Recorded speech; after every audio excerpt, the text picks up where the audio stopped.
c'est l'idée au bon moment. Je vais reformuler, c'est une bonne idée au bon moment. C'est un métier où tout le monde croit que c'est simple en recruter. Tu vois, que pendant très longtemps, tout le monde se foutait de ma gueule. Je dis, avec Nicolas, le commissariat, quand on s'est lancé, j'ai dit, on va mettre I love recruteur. Je pense que je vais pas mentir à moi-même, c'est la reconnaissance. En 1 an et demi, je suis passé de 0 à 10 000, un peu plus de 10 000 vues sur mon site. C'est quoi la vision? C'est quoi les valeurs? Tu vois, moi, on est en train de passer du temps sur dire qu'est-ce qu'on veut. Le plus important, c'est la relation que tu as avec ton associé. C'est ça qui va faire que ça réussit ou pas. Le seul problème, c'est qu'on ne suivait pas nos factures. On avait plein de factures dans plein de clients et on avait un BFR, désolé pour les entrepreneurs qui sont parmi nous, mais besoin en fonds de roulement qui était gigantesque. Parce que le problème que je peux avoir, c'est que si je monte une boîte et qu'elle réussit, ça peut me poser un problème que la boîte réussisse, parce que du coup, je me retrouve avec des gens. Je déteste l'échec. Putain, ça fait mal. C'est le réseau. Mon invité aujourd'hui est un passionné qui va au bout des choses. Un homme de valeur, engagé, qui recherche le plaisir dans le travail avant le profit. Il est connu comme le loup blanc dans le monde du recrutement. Il est capable de passer de la formation des recherches booléennes à l'histoire du rappeur Jul, de la chute d'Arnaud Mimran en passant par le succès de Marc Dorcel. C'est un entrepreneur pas comme les autres, vous allez voir, qui casse les codes et qui va nous raconter tout ça. Bonjour Laurent Bourrois, aujourd'hui c'est mon Planet of Boss.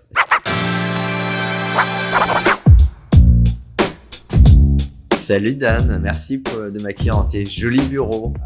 C'est moi qui te remercie de faire l'honneur et franchement ça me fait énormément plaisir.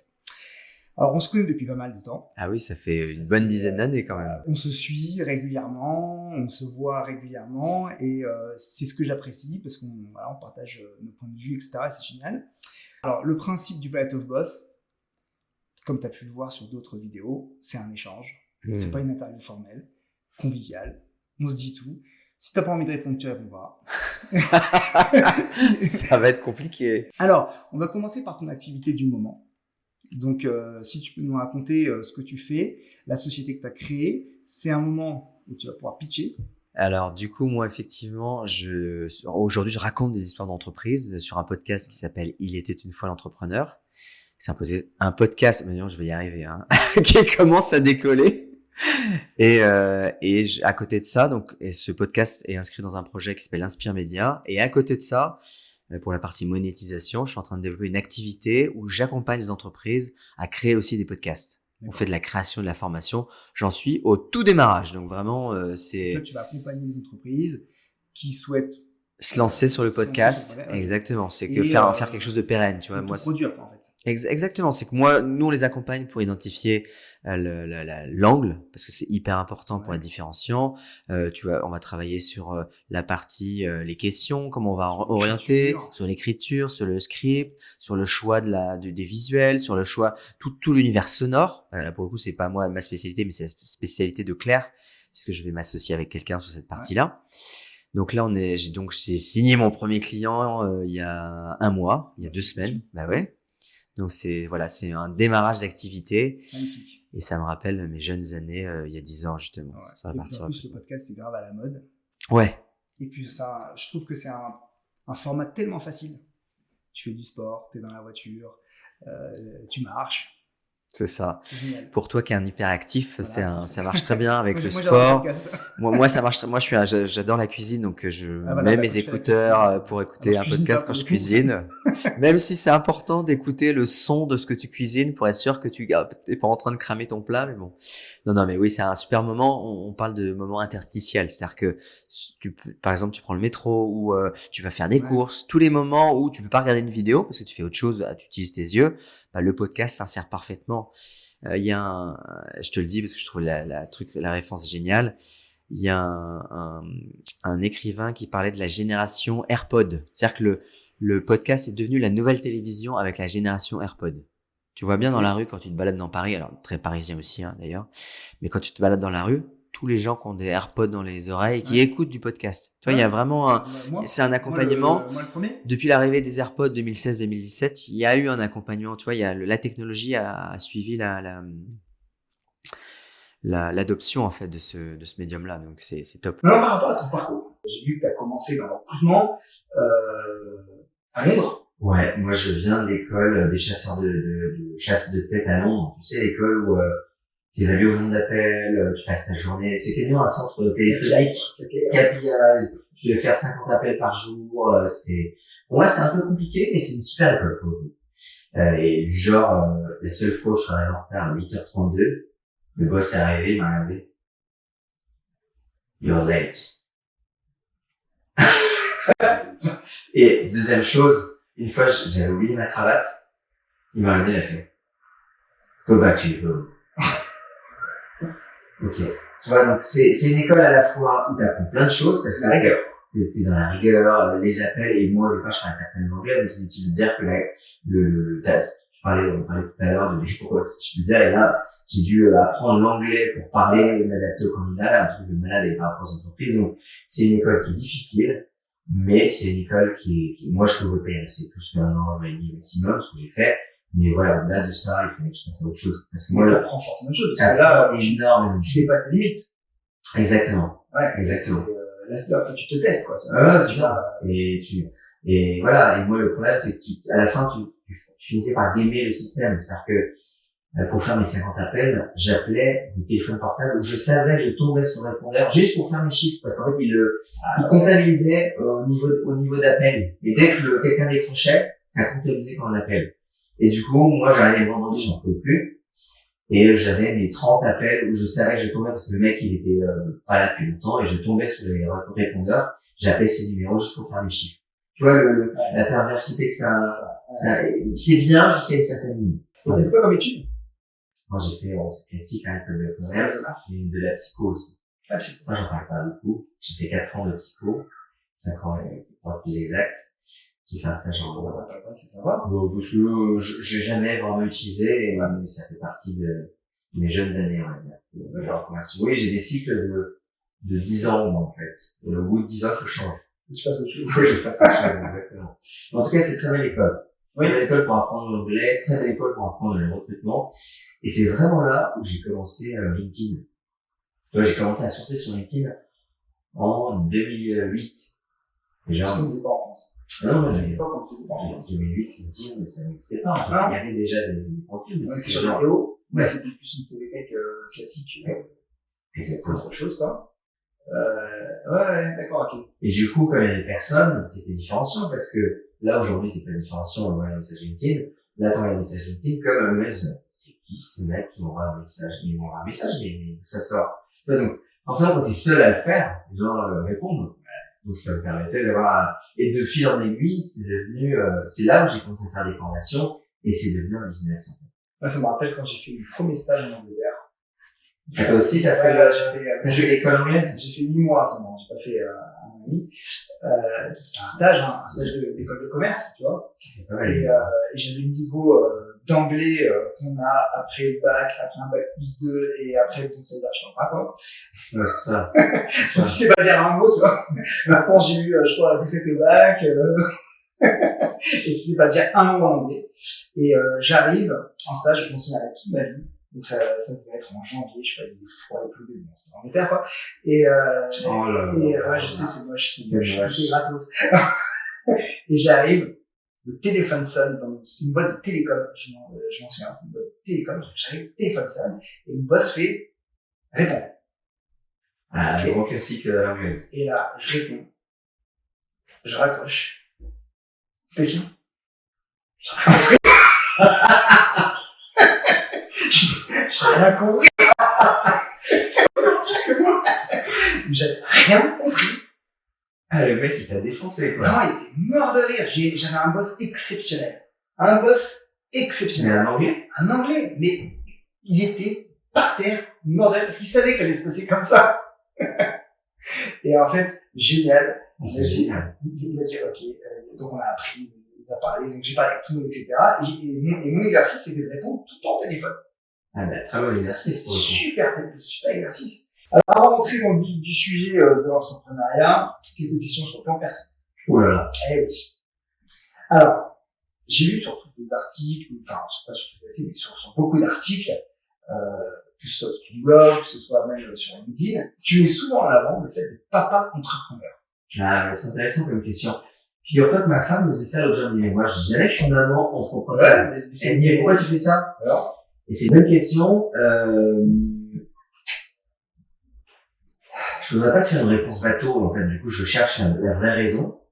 En dehors du fait que, je suis fier. Ouais, je suis fier, mais c'est un investissement. Figure-toi que, alors, je te confie un truc, c'est que, je n'avais même pas encore parlé à ma femme hier, c'est hier. Je me posais la question de prendre une demi-journée par semaine pour consacrer du temps à mes enfants. Je trouve que, comme en plus je passais beaucoup de temps, maintenant j'habitais à Marseille depuis 8 ans, et que ma boîte était à Paris, donc j'étais sans arrêt là. Et j'aurais bien aimé, même si depuis le Covid je viens plus beaucoup à Paris, vraiment consacrer du vrai temps à mes enfants parce que j'ai pas assez fait et je trouve que voilà. T'as du temps à rattraper. Ouais, j'ai du temps à rattraper, j'ai envie de le faire et c'est très bizarre, hein, c'est tout récent. Ouais. Et c'est une priorité que je me suis pas donnée, même si le problème que j'ai, c'est un peu comme toi d'ailleurs, de ce niveau-là, je suis un obsessionnel. Et quand j'ai un projet, j'y pense nuit et jour. Et ma femme, elle me déteste parce que je me couche, des fois, je dis, oh, mais attends, il faut que je fasse ça. Et elle me dit, mais Laurent, on se couche, on fait autre chose. Le week-end, je vais faire ça. Mais non, mais Laurent, moi j'ai un téléphone avec le dictaphone tout le temps. Pareil, alors j'ai le téléphone, moi j'ai des notes. Et j'ai et je dors bien après. Voilà. Mais c'est bien parce que tu te vides le cerveau. Exactement. C'est très bien de faire ça. Ouais. Et j'ai ce problème-là, et du coup, ce côté obsessionnel est un peu en conflit avec le fait de passer du temps avec mes enfants. Donc, il faut que j'arrive à trouver ce bon équilibre entre les deux. Et, il faut réserver du temps. Exactement. Il faut réserver, enfin, je dis, il faut. Ce qu'on devrait faire tous, hein. Ouais, c'est ça. On devrait tous le faire vraiment, mais, l'idéal, c'est de pouvoir réserver des moments et se dire ça, c'est religieux, c'est pour les enfants. Exactement. Dis le mec qui a 47 activités, qui a 3 enfants. C'est ça. Mais j'essaye de faire pareil, c'est pas évident. Ce que je fais, c'est que tous les vendredis après-midi, je vais les chercher à l'école. Ah, c'est bien, ça. Déjà, ils savent que c'est moi. C'est pas assez. C'est 16h30 l'école? Non, ils sortent à 12h30. Ah oui, ouais, 12h30, 1h, et bon engagement. Et tu fais quoi après? Et je reste avec eux. Ah voilà, c'est jamais. Mais moi, c'est ce que je voudrais faire aussi. Je reste avec eux, soit on fait du sport, soit il y a des devoirs importants, ils veulent que je les aide. C'est génial. J'adore. C'est un moment vraiment privilégié avec les enfants. Et tu vois, ça me conforte dans ce projet-là que j'ai de consacrer des journées à la semaine. Alors, il y a des fois, je peux voir parce que j'ai un rendez-vous, mais bon, c'est pas grave. En tout cas, 90% des vendredis, je suis là avec eux. Génial. Ouais, c'est top. Moi, je en parle à ma femme avant que je monte la vidéo. Je monte la vidéo. Ça, c'est important. Je n'ai pas de soucis. Et elle me dit, attends, Laurent, t'as dit quoi? Tu m'en as parlé? On en parle ou pas de ce projet-là? Je te laisse d'abord. Tu parles avec beaucoup de transparence de ta vie perso. Ouais. Sur tes articles.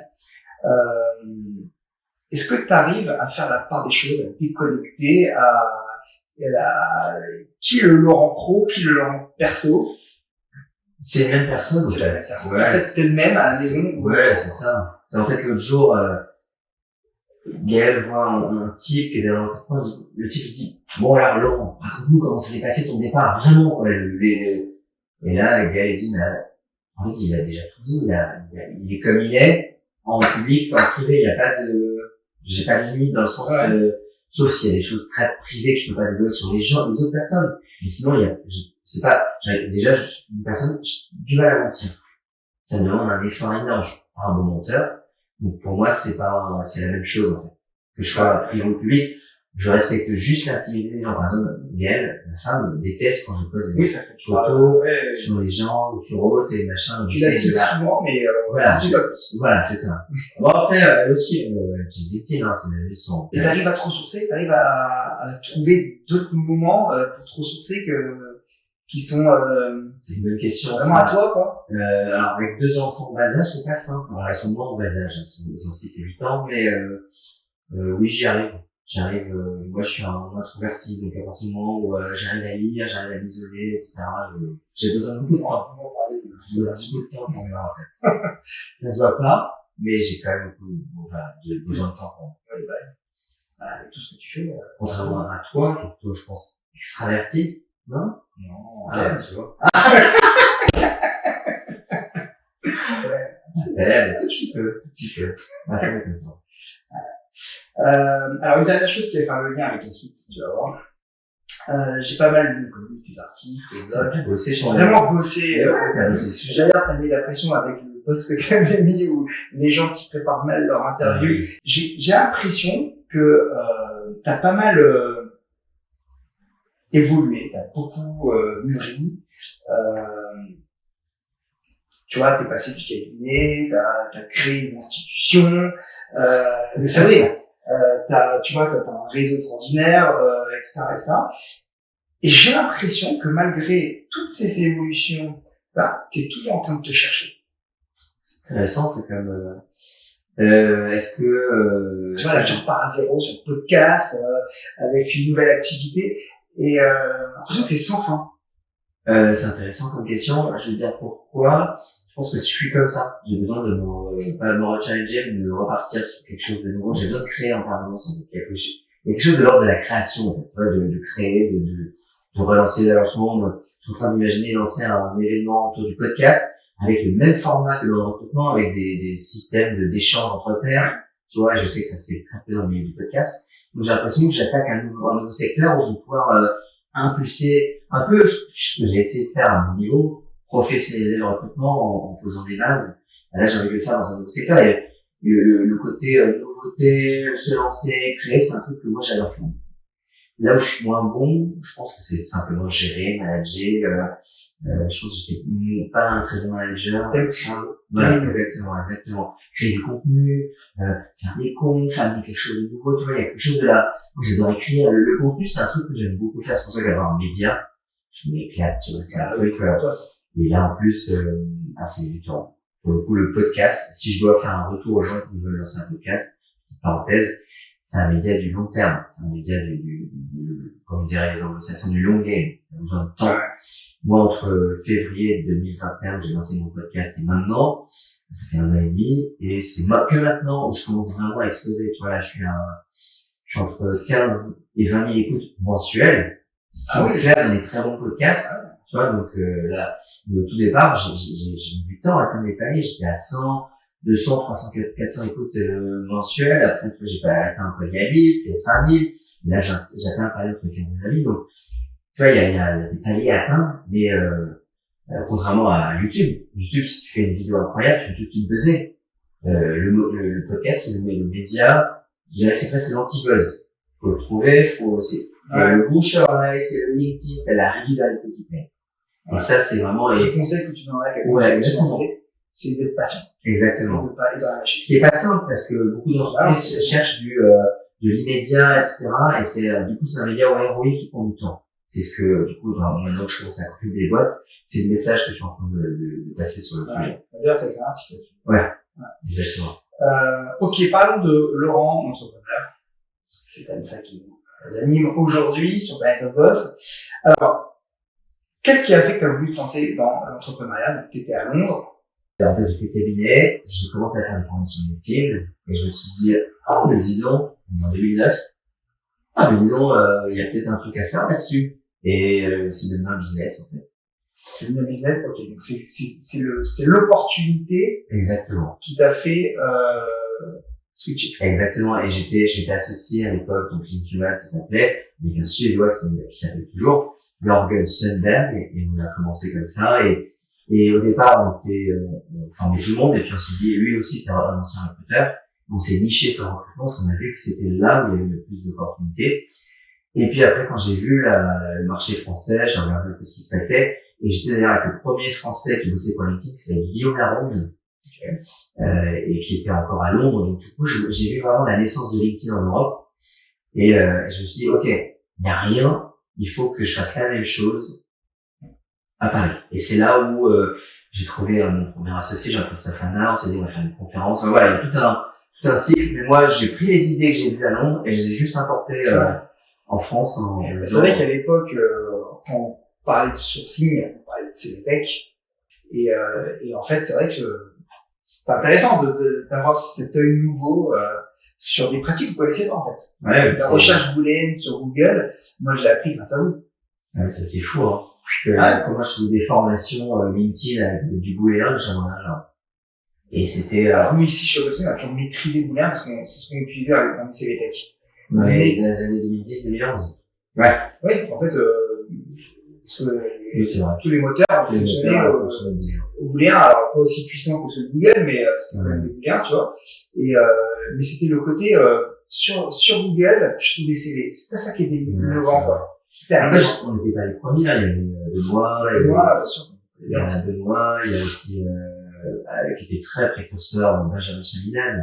Lui, il faisait des formations, réseaux sociaux, en 2007-2008. Donc là où personne n'était convaincu. En fait, et il m'a dit ça l'autre fois, ça m'a fait rigoler, il m'a dit, mais toi, contrairement à moi, t'es toujours dans le bon timing. Tu vois, si on reboucle la boucle sur le sujet de l'entrepreneuriat, c'est une idée au bon moment. Je le reformule, c'est une bonne idée au bon moment. Moi, j'ai pris la tendance, j'ai dit, là, c'est une bonne idée, c'était le bon moment, j'ai eu la chance, et ça m'a effectivement, après, ça a cartonné. Je faisais des formations, je faisais des dizaines, et c'est là-dessus que j'ai monté. C'est pour ça que je dis que tu as créé une institution, c'est-à-dire que c'est devenu une référence. Mais tu vois, j'aurais pu aussi rester toute ma vie à faire des formations Boolean en LinkedIn ou sourcing. L'idée ici, c'est que j'ai fait évoluer l'idée en me disant, et on s'est dit assez rapidement, c'est un métier où tout le monde croit que c'est simple pour recruter. Tu vois, que pendant très longtemps, tout le monde se foutait de ma gueule. Je dis, avec Nicolas, le premier salarié, quand on s'est lancé, j'ai dit, on va mettre I love recruteur. Le message, il était simple de dire, justement, revaloriser ce métier parce que c'est un métier où, et je l'ai eu tellement de fois, où tout le monde se faisait, non, mais recruteur, je veux dire, je tape un mot-clé, l'entretien, je m'assieds avec le gars, je lui parle, et puis c'est bon, quoi, je recrute. Et j'étais tellement énervé de voir ça en permanence, que je me suis dit, il faut au bout d'un moment, quand les choses me saoulent, il faut que je passe à autre chose. Et là, ce qui était bien, c'est que faire des formations toute la journée, c'est bien, j'aimais bien ça, mais j'avais envie de faire autre chose, faire évoluer le modèle. Et faire évoluer le modèle, c'était justement passer les prendre sur comment on pourrait amener quelque chose de différent. Et c'est là où on a commencé à se dire, on va d'abord transformer les formations en formation en ligne. Les formations en ligne, on commence à certifier, etc. Donc, tu vois, mais le truc initial, c'était vraiment à l'homme recruteur. Comment valoriser ce métier-là? Mais c'est ça, un entrepreneur aussi, c'est quelqu'un qui a une vision et qui fait évoluer cette vision. C'est-à-dire que c'est bien d'avoir un cap, et par moment, il faut rectifier. D'accord. Et c'est ce que tu as fait. En permanence. Tu vois, que l'école de recrutement aujourd'hui, c'est une institution où moi, je vois des équipes complètement entières se faire former parce que non pas pour la formation, mais aussi parce qu'il y a un cachet. C'est ça. Et c'est devenu une des formations en recrutement, t'en as plein. Des formations en recrutement, il y en a des milliards. Sauf que la formation certifiante où tu sais que tu vas passer, tu seras reconnu sur le marché, c'est la seule. Et moi, je peux témoigner du fait que chez Consourcing, je pense qu'on s'est sourcé, et franchement, on sait que c'est du sérieux. Quelqu'un qui vient d'école de recrutement, c'est du sérieux. Parce qu'il y a beaucoup de personnes qui pensent savoir sourcer et qui ne savent absolument pas sourcer. Absolument. Quand le sujet est un peu, si tu veux, là-dessus. Non, d'accord. Parce que j'ai plein de questions. J'apprends à aimer l'argent. Ah oui. Ça m'a sauté aux yeux parce que je me disais, c'est quoi ça? Tu ne veux pas l'argent? Non, mais je pense que j'ai jamais été à l'aise avec le sujet de l'argent. C'est une forme de tabou. Je suis jamais versé. Alors, ça a toujours choqué les salariés à l'école de recrutement. J'aurais pu me verser des grosses dividendes, etc., mais je me suis jamais payé. J'ai commencé à augmenter mon salaire sur les dernières années où j'étais dans la boîte où je me rends, c'est ridicule. Et comme tout le monde augmentait son salaire, à un moment donné, il fallait aussi que je augmente mon salaire, parce que j'allais devenir à ce point-là, mais le salaire est moins élevé. Je pense que j'ai beaucoup travaillé là-dessus sur mon rapport à l'argent et d'accepter que... Quelles sont tes motivations à entreprendre? Quand tu entreprends, voilà, là, tu te lances sur le podcast, c'est quoi ta motivation? Je pense que je vais pas mentir à moi-même, c'est la reconnaissance. Et quand j'écris des articles, quand je fais des podcasts, le fait d'être lu, d'être écouté, c'est hyper important pour moi. Je vais pas le mentir, je pense que, dopamine. C'est ma dopamine. Je fais un partage LinkedIn qui marche pas ou qui marche bien. Tac, ça me fait plaisir. Je fais un podcast où je vois que ça a des écoutes, paf, je fonctionne beaucoup à ça. Génial. Et du coup, il y a des avantages, des inconvénients. Et là, les avantages, c'est qu'effectivement, j'ai une structure psychologique qui fait que je vais toujours créer des choses où je vais vraiment y mettre de l'énergie. Tu vois, mes podcasts, c'est 1500 mots d'écriture parce que tout est écrit, hein. C'est des acteurs qui jouent les voix parce que moi c'est un podcast narratif, donc ça c'est pas du tout un podcast d'interview. Donc ça veut dire que je suis hyper différenciant, mais le travail qu'il y a derrière. Tu fais toutes les voix. Ah non. Alors tout démarrage, je faisais des voix, mais là c'est terminé, j'ai des acteurs maintenant. Ah ouais. Non, mais c'est et du coup on a monté le game. Ah non, pour faire justement un truc où c'est quasiment comme une mini-série. Donc c'est des sous, c'est beaucoup d'investissement. Alors justement, parce que là, ces podcasts, tu les vends pas. Par exemple, je sais pas, j'ai écouté dernier là sur YouTube, sur Bono. Ah, sur Bono. C'est des choses que tu vends pas, quoi. Non, c'est du public. Mais moi, oui. l'idée, c'est qu'à terme, je puisse, cette partie-là puisse être autonome financièrement. Et pour l'instant, ça l'est pas. Donc là, pour l'instant, c'est toi qui mets la main. Exactement. Et on écrit, j'ai un ingé son, enfin, il y a un travail de ouf. Les gens, ils s'en rendent pas compte, mais il y a un travail de dingue parce qu'il y a beaucoup de documentaires. Parce que bon, à mon petit niveau, tu vois, c'est très artisanal. Mais quand même, c'est très artisanal. Ça te demande du boulot. Ça demande énormément de travail. Et quand j'écoute tes podcasts, je vois, parce que je l'écoute pas comme je pense n'importe qui, je l'écoute avec ton œil de avec comment c'est fait, quoi, tu vois. Et je me dis, il y a un boulot là-dedans. Il y a du boulot. Et d'ailleurs, bon, c'est une des questions après, bon, je peux te la poser maintenant, mais justement, comment tu t'organises? C'est quoi ton secret d'organisation? Parce que pour faire un podcast, alors j'ai adoré celui de Jules. Tu sais que ce qui est intéressant dans le personnage de Jules, c'est le fait que c'est un énorme bosseur.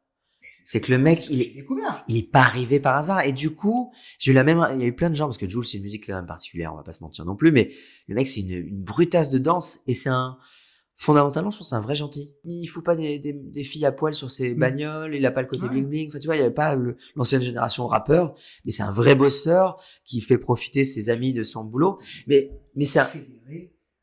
T'as vu, ouais, fédérer tous les rappeurs marseillais. Exactement, collectif 13. C'est très juste. Dingue. Je vois que ça t'a marqué. Mais j'ai adoré ce podcast. J'en ai écouté 4-5. J'ai adoré ce podcast. Mais c'est vraiment, marrant. c'est parce que je me suis toujours moqué de ma fille. Non, mais c'est quoi cette musique? Franchement, alors je faisais le vieux con, tu vois. Mais c'est quoi cette musique pourrie? Mais allez, il n'y a pas une phrase sans faute d'orthographe à l'oral, sans gros mots, etc. Et puis quand j'écoutais l'histoire, je fais, non, mais ce mec, il a une vraie histoire. Il a une vraie histoire. Mais tu vois, ta réaction, c'est exactement pour ça que je me bats. Alors, le problème, me dirait si j'avais un comptable pour moi, il dirait, mais Laurent, maintenant, faut en vivre. C'est un peu ta question. Et pour répondre à cette question très concrètement, je n'en vis pas. J'aurais 2 sources de revenus potentiels. La première, effectivement, j'appartiens à un label qui s'appelle Orso Média. Oui. Je salue Christopher et Thomas et aussi Mathieu Stéphanie de Génération Do It Yourself, qui appartient voilà. Et qui est chez BFM TV, qui a son podcast dans notre qui est arrivé tout récemment. Et du coup, eux, ils commercialisent avec des sponsors sur cette partie-là. Donc, plus je vais augmenter mes écoutes, plus je vais augmenter aussi mes revenus. De facto, il y a une association, mais ça met du temps.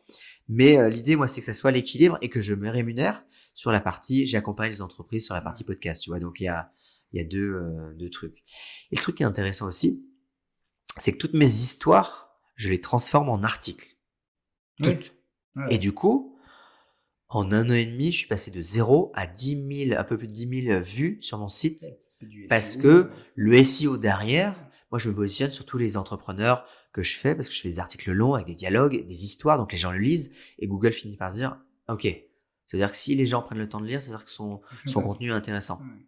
Un de mes moteurs, c'est vraiment aussi la reconnaissance. C'est pour ça que je passe le contenu, c'est un truc, mais j'adore écrire, j'adore passer, tu vois, et dans le milieu de recrutement, on était les premiers à avoir des contenus hyper avancés sur les sujets. J'ai encore un type ce matin qui me dit, mais Laurent, tes articles sur les outils, tes articles sur la cooptation, pour nous, c'était les articles les plus fouillés qui nous permettaient d'avoir un contenu où j'aurais été prêt à payer pour ça. Et c'est vraiment, tu vois, ma motivation, c'est aussi ça, cette partie reconnaissance et je pense que j'étais fait un peu pour faire un média. Alors après, le problème, c'est la monétisation et comment en vivre. Mais j'ai cette mentalité de créer du contenu et ça m'éclate. Bah, celui de Bono, j'ai hâte d'avoir le 2e épisode. Non, mais Bono, alors, je vais quand même faire un petit kudos à l'ingé son. Ouais. Il a fait moi, sur Bono, c'est une pépite, ce truc-là. Parce que moi qui en écoute, du coup, je les écoute tous et je commence à avoir l'oreille, tu vois, et il a fait un mix sonore qui est juste magnifique parce qu'il a pris 2-3 petits extraits audio de YouTube, mais sans que ça prenne trop le pas. Il m'a dit, c'est un fan, mais il a fait un truc, vraiment une pépite. Alors, être entrepreneur, c'est aussi des fois avoir des associés. Donc, tu m'as parlé tout à l'heure de ton associé. Alors, je connaissais pas ton associé suédois, pour le coup. Le premier, voilà. Donc, tu as eu des bonnes histoires, des moins bonnes histoires. Oui. Qu'est-ce que tu as appris de tout ça? Et quelles sont les erreurs que tu as fait, que tu aurais pu éviter pour pas tomber dans certaines situations compliquées? Alors, c'est une excellente question parce que je suis en train de me la reposer aujourd'hui parce que je me réassocie avec quelqu'un sur la partie accompagner les boîtes pour faire des podcasts. C'est quoi la vision? C'est quoi les valeurs? Tu vois, moi, on est en train de passer du temps sur se dire qu'est-ce qu'on veut, dans 10 ans, qu'est-ce qu'on veut, qu'est-ce qu'on aimerait. Vraiment, c'est la relation aussi. C'est-à-dire que la relation entre associés, elle est fondamentale. C'est comme un couple. Et au départ, j'étais pas très fan de cette comparaison entre le couple et l'associé, mais en fait, non, c'est comme un couple. Comme un couple, à un moment donné, avec ma femme, tous les vendredis soirs, on se posait, on se parlait. C'était comment ta semaine? Qu'est-ce qui se passe en ce moment? Tu vois, parce que quand t'es avec des enfants, bah, t'es toujours pris dans le... Et c'est pareil dans un couple d'associés, il faut se poser toutes les semaines et faire le bilan. Qu'est-ce que j'ai fait comme connerie? Qu'est-ce qui t'a énervé cette semaine par rapport à des choses que j'ai fait? Ah là, t'as fait ça. Et du coup, c'est un peu comme ton écologie personnelle.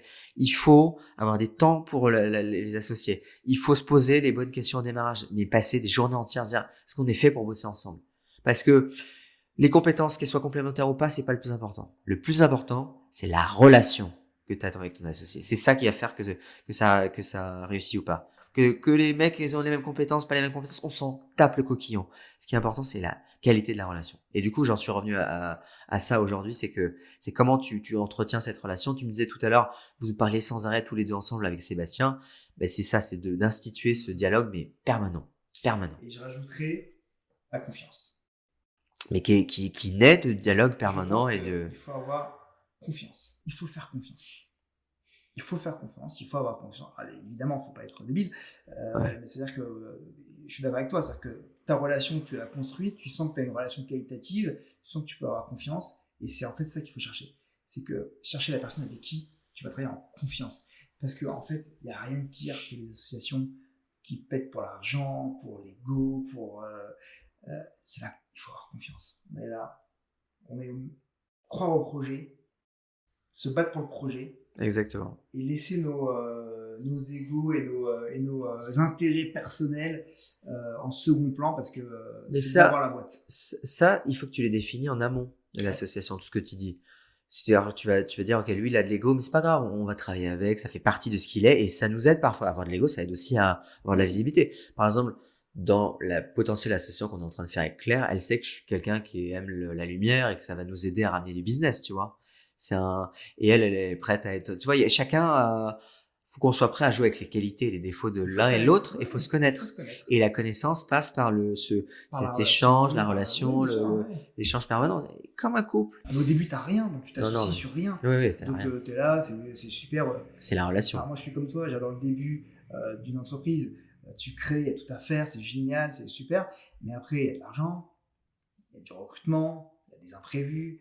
Il y a des situations qui sont à droite, qui vont à gauche. Et l'associé, il faut qu'il reste uni, quoi. Ouais, bien sûr. Et c'est le cœur du projet. C'est en ça que c'est une très bonne comparaison avec le couple. Ouais. Alors justement, on parlait de couple. Aujourd'hui, tu travailles avec ta femme? Plus. Plus? Ah d'accord. Non, plus. Je travaillais avec ma femme. Avec ta femme. J'ai travaillé avec ma femme. Aujourd'hui, c'est un gros sujet, ça. Tu travailles avec ta femme. Ouais. Justement, comment ça se passe? Comment on gère au quotidien quand on bosse? Et surtout, je crois que c'était en home office, non? Ouais. Ouais. Donc, comment on gère quand on bosse en couple, en office, avec des enfants?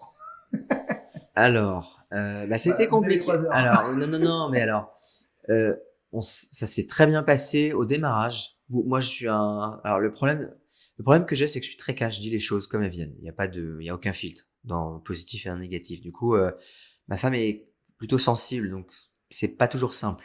Je dis voilà, ça par contre ça va pas.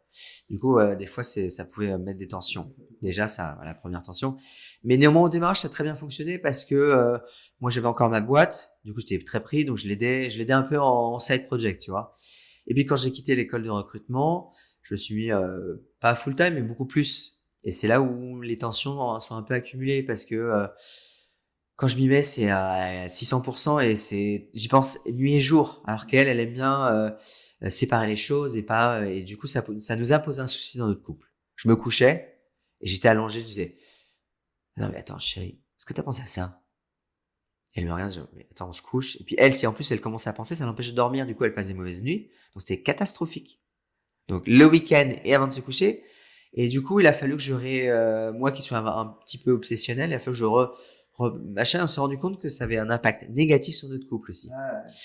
On a fini par se dire, et c'est elle, et je l'en félicite, de dire, Laurent, ce qui serait mieux, parce que moi j'ai l'impression qu'il fallait que je l'aide, et je me disais que c'était ça qui, hop, elle me sollicitait, moi j'ai l'expérience d'entrepreneur depuis des années, donc du coup ah ouais, elle a fait ci, fait ça, mais en fait je l'aidais pas, c'était à elle aussi de s'adapter par ses propres moyens, et du coup, elle est venue... de conseils et toi, Exactement. faire. Ouais.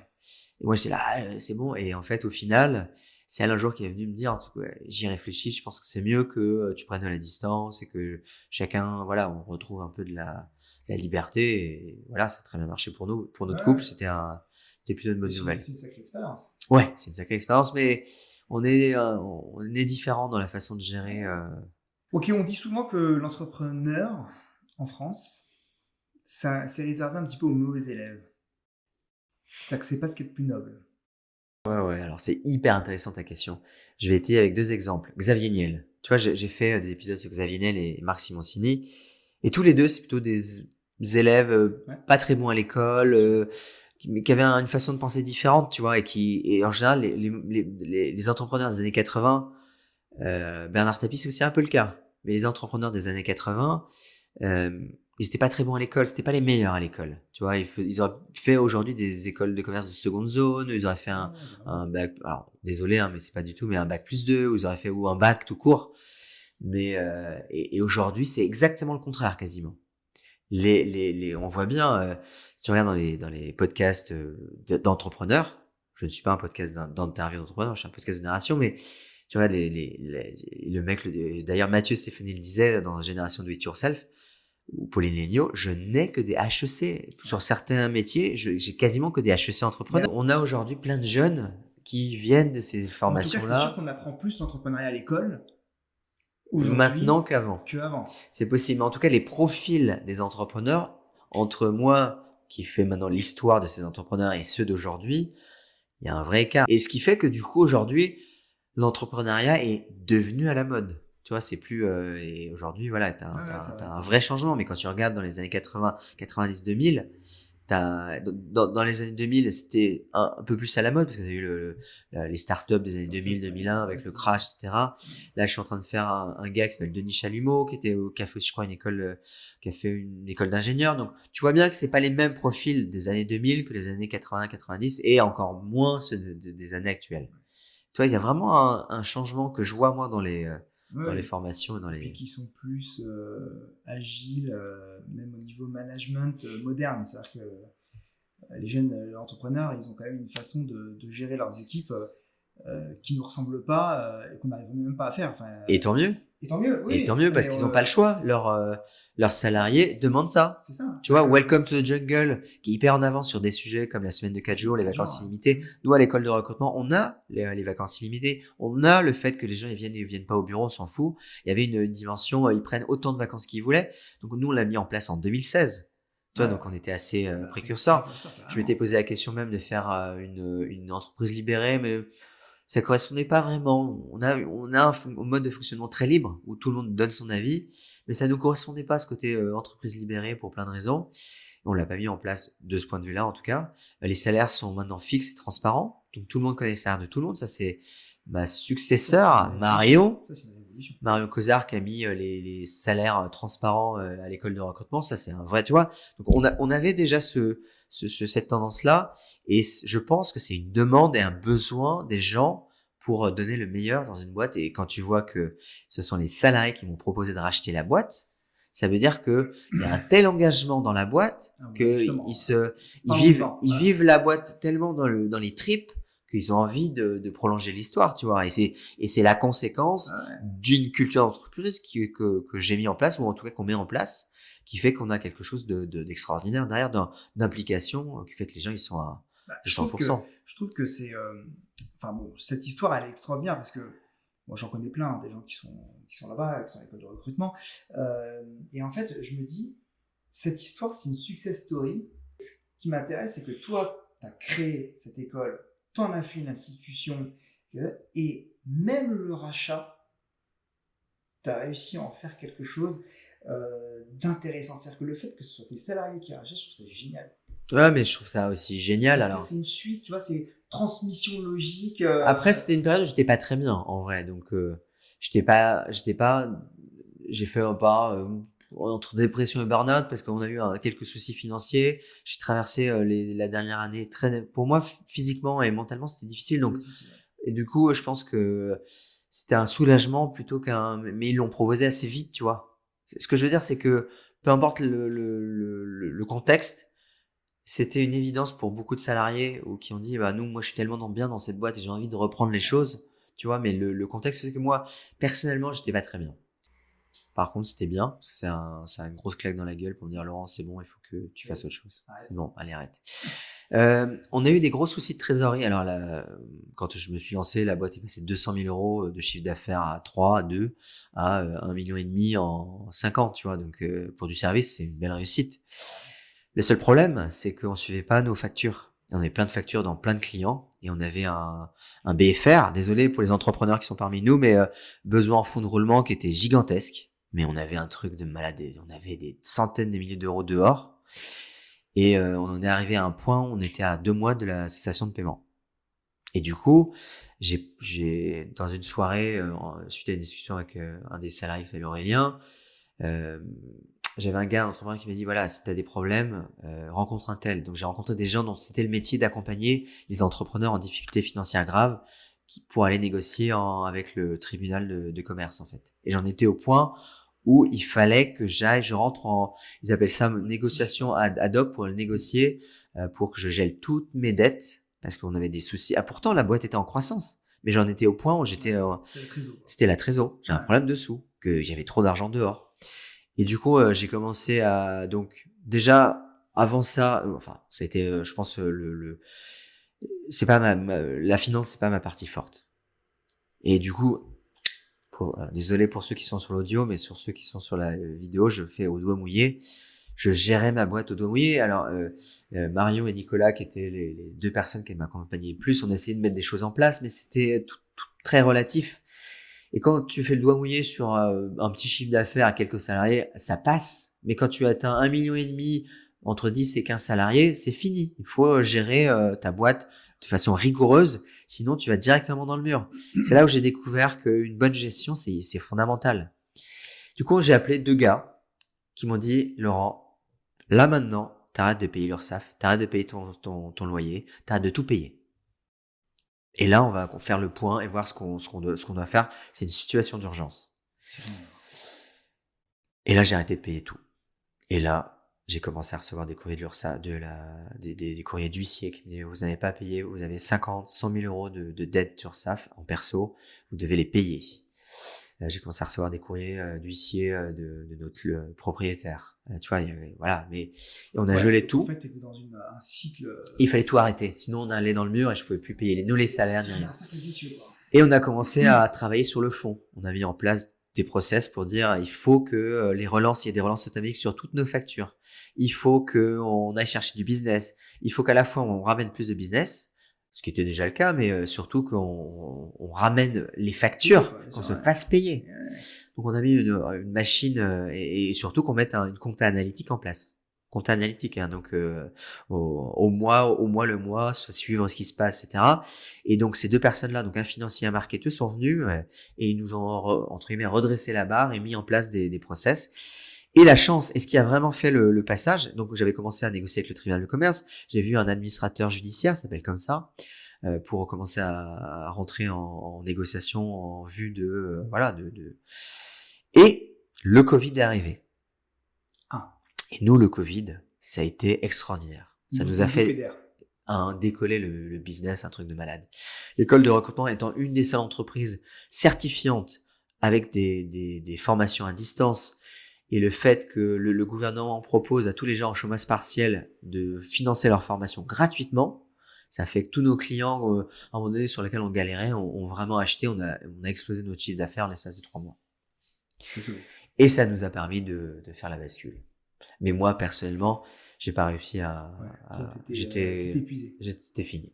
J'ai pourtant essayé de revenir, hein.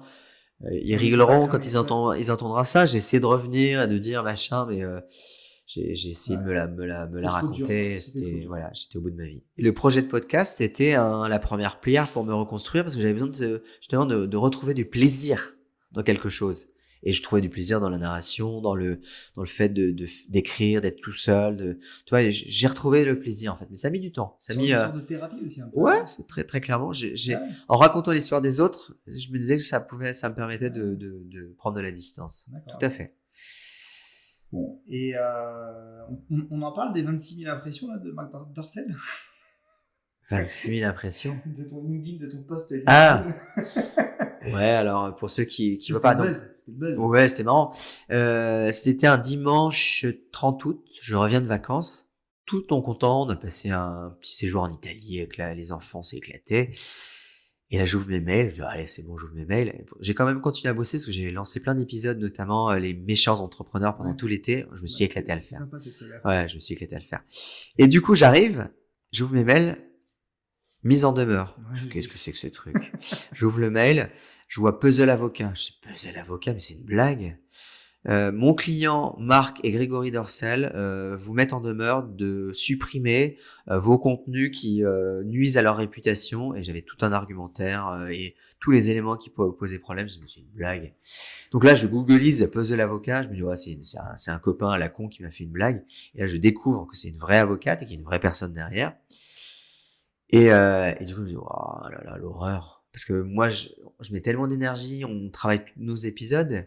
Et c'est un épisode où, effectivement, on parlait de Marc Dorcel et des difficultés du monde du porno avec l'affaire de Jackie et Michel, où il se serait appuyé sur des prestataires peu recommandables qui auraient notamment fait de la traite de femmes pour faire leur film pornographique. Donc, et Marc Dorcel ne voulait surtout pas être associé à ces noms-là et à cette affaire-là.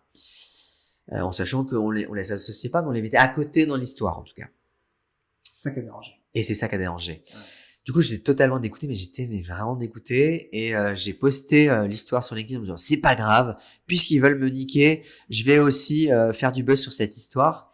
Et derrière, et ce qui est marrant, c'est que le soir même, l'avocate me dit, bonjour Monsieur Brouat, j'ai bien lu votre partage sur les réseaux sociaux et sachez que vous n'avez pas, non pas une semaine, mais c'est maintenant que vous devez supprimer ce truc-là. Et du coup, voilà, exactement. Et le lendemain, j'ai supprimé en refaisant un buzz. Voilà, derrière, j'ai refait un partage LinkedIn et effectivement, ça m'a ramené pas mal d'auditeurs, ce qui m'a permis notamment de passer de 10 à 15, tu vois. Donc, je me suis dit, tant qu'à perdre des épisodes, autant capitaliser sur le buzz. Alors, en termes de management, tu te considères plus comme un leader, comme un manager ou pour toi, j'ai rajouté la troisième, un loup solitaire. Alors, je suis entre le leader et le loup solitaire. Parce que leader dans le sens où j'ai quand même souvent des visions. C'est-à-dire que je vois très bien ce que je veux faire, hein, le côté mercenaire. Et j'embarque. Mais je suis pas du tout effectivement manager, ça c'est évident. Ouais. Et j'ai une tendance à être loup solitaire parce qu'effectivement, j'ai tendance à faire les choses et je le fais. Ah non, il y a des gens aussi qui bossent avec moi. Tu vois, j'ai ce côté-là parfois qui est vraiment problématique quand tu es en équipe. Du coup, alors quand tu es un associé aussi, donc il faut trouver le bon équilibre et mettre un peu. Mais je suis entre le loup solitaire et le leader. Alors, parlons des échecs parce que l'échec fait aussi partie. Tu vas parler d'un qui est un mal pour un bien au final. Mais qu'est-ce que tu tires comme leçon de tes échecs? Est-ce qu'il y a un échec que tu veux partager qui a marqué ta carrière, on va dire?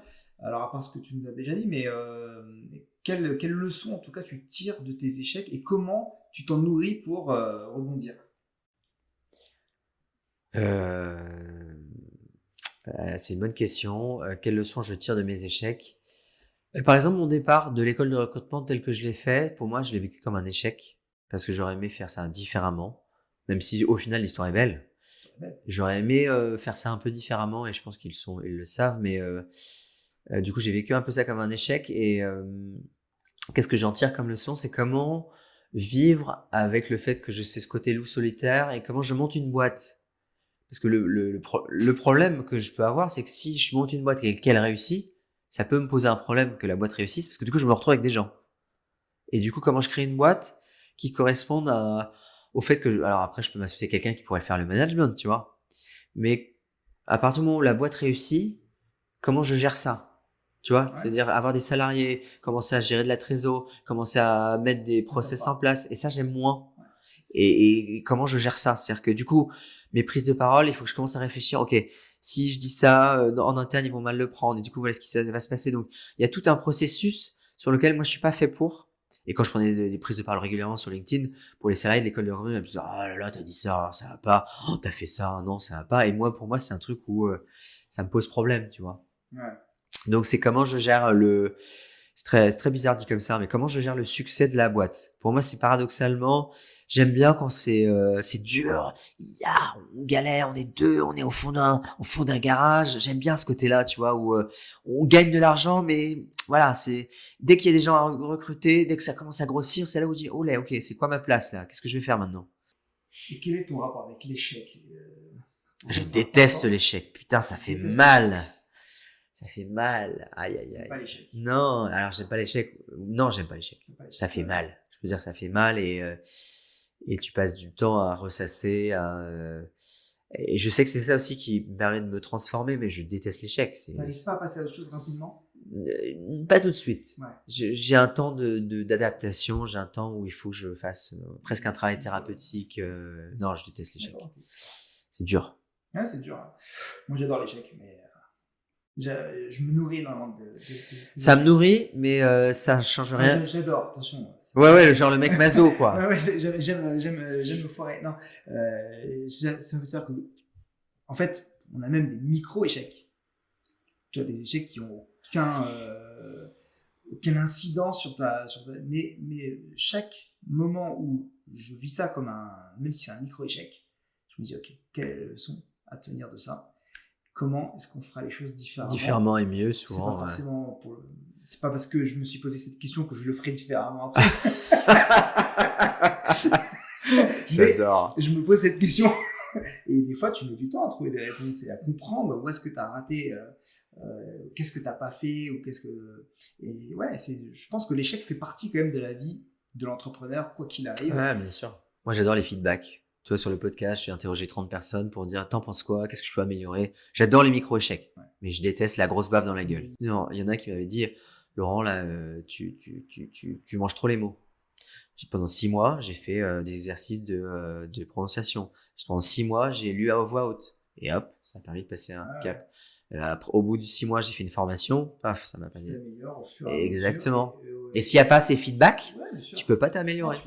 Mais ça n'enlève rien que les baffes dans la gueule. Ça fait mal. Ça fait mal. J'ai vu un post sur la définition de la réussite. Je sais plus si c'était un post ou un article. Mais justement, quelle est ta définition à toi de la réussite?